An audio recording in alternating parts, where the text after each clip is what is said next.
Welcome back. Catholic priest Father Albert Smith is speaking out in defense of his Anglican counterpart, Reverend Eleanor Glasgow, who called for St. Lucians to show more respect for the leaders of the nation. Reverend Glasgow faced backlash over the statement, with people accusing her of overstepping the boundaries between politics and religion. However, Father Albert says she was simply carrying out her duty. Rochelle Gonzalez has more. Popular Catholic priest Father Albert Smith, who is known for holding nothing back during his Sunday sermons at the Soufriere Roman Catholic Church, has weighed in on a matter which he said is anti-Christian and saddening. Father Albert on Sunday, February 14th, stood on the side of Reverend Eleanor Glasgow of the Anglican Church, who admonished St. Lucians for their lack of respect and harsh criticisms of the leader of the nation. Reverend Glasgow stated that she was not overstepping the line between religion and politics, and that she was speaking of leaders in general, not just Prime Minister Alan Chastanet.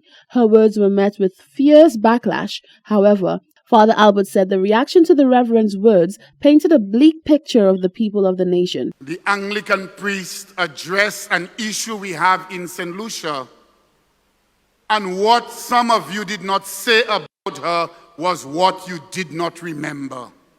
It is sad. It is sad to attack somebody in that kind of vehement way. Sisters and brothers, we have lost our sense of respect. We feel we can tell people what we want, how we want, when we want. That is not Christian. Father Albert said this sort of behavior also explains why the nation is filled with a high number of societal ills. No wonder our society is in that state. No wonder our young people are behaving that way, because those of us who are the senior ones in society, they see no example from us. The Catholic priest went on to lament the attitude that St. Lucians have towards each other. We have a lack of appreciation for each other. We do not know how to appreciate each other. These are some of the leprosies that we need to address as Christian men and women. The topic of Father Albert's Sunday sermon was modern-day spiritual leprosy. Former St. Lucia Foreign Minister under the St. Lucia Labour Party, Alva Baptiste, is questioning the capabilities of Prime Minister Alan Chastanet, as well as External Affairs Minister Sarah Flood-Bobra, for what he says is a lack of progress in securing much-needed aid to St. Lucia. Baptiste says this new criticism stems from the government's failure to secure its own supply of donated COVID-19 vaccines from India. The St. Lucia Labour Party is raising serious questions about the competence, cost, and productivity of St. Lucia's two ministers for external affairs. Prime Minister Alan Chastanet is the substantive Minister for External Affairs, while Honorable Sarah Flood-Bobra is the Minister in the Ministry of External Affairs. One would have imagined that with these two senior ministers handling the portfolio, there would have been good progress on the diplomatic front in securing substantial bilateral assistance for St. Lucia.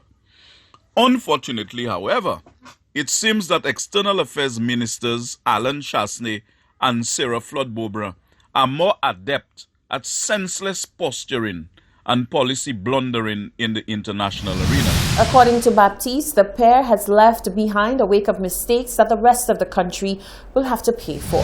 With those two walking hand in hand down the garden path of foolishness, they have been notorious for a litany of foreign policy blunders. Lead among them are Prime Minister Alan Chastanet's damaging and embarrassing statement at the Summit of the Americas, attacking the international transparency and anti-corruption agenda.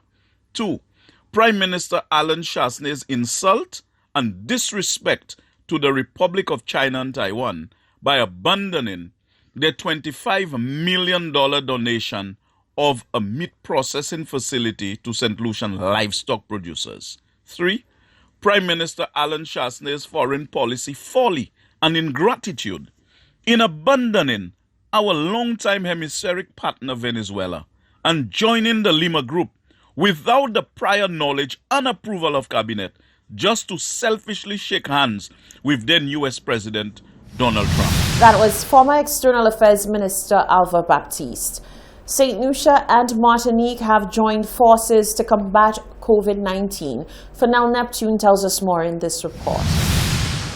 The Owen King European Union OKU Hospital recently welcomed a donation of medical supplies and a team of medical practitioners from the neighboring island of Martinique. This initiative is expected to assist St. Lucia's efforts at treating patients diagnosed with the COVID-19 virus. Medical Director of the OKU Hospital and the Victoria Hospital, Dr. Alicia Eugene Ford, expressed her gratitude towards the medical staff of the French department. From last week, we received one of their physicians, Dr. Hussein Medawi, who is the head of ICU in University of Martinique. He came across last week to assist us with the management of COVID-19 cases. Today we have another physician who has always been working with us, Dr. Dabor Razier, and he's come across not only with himself and a team, but he's brought across medical supplies so that we can help or care for our patients with COVID-19 illness.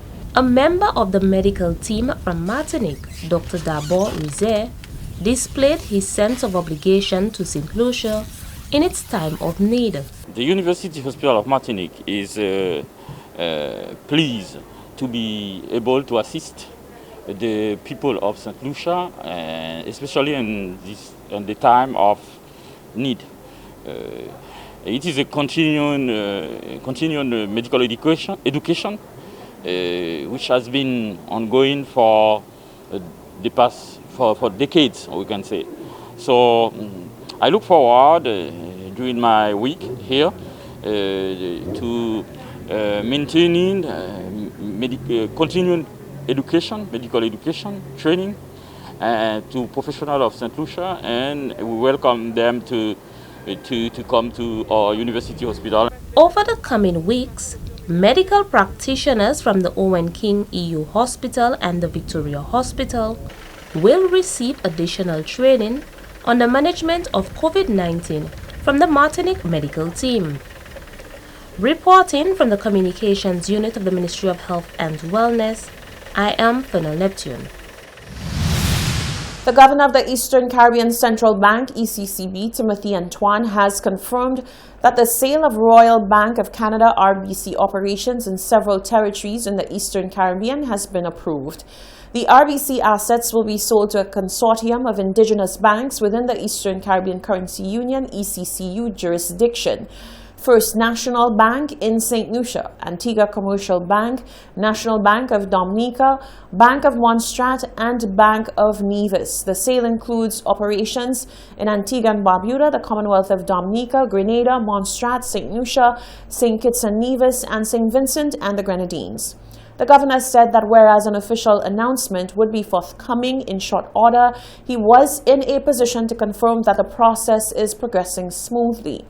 The governor also briefly addressed the recent announcement by Canadian Imperial Bank of Commerce, CIBC, that its bid to sell a majority stake in First Caribbean International Bank, FCIB, failed to meet the approval of Caribbean regulators. Timothy Antoine confirmed that the application was denied. This is the Hot 7 TV Nightly News. Stay with us. There's more coming up after the break.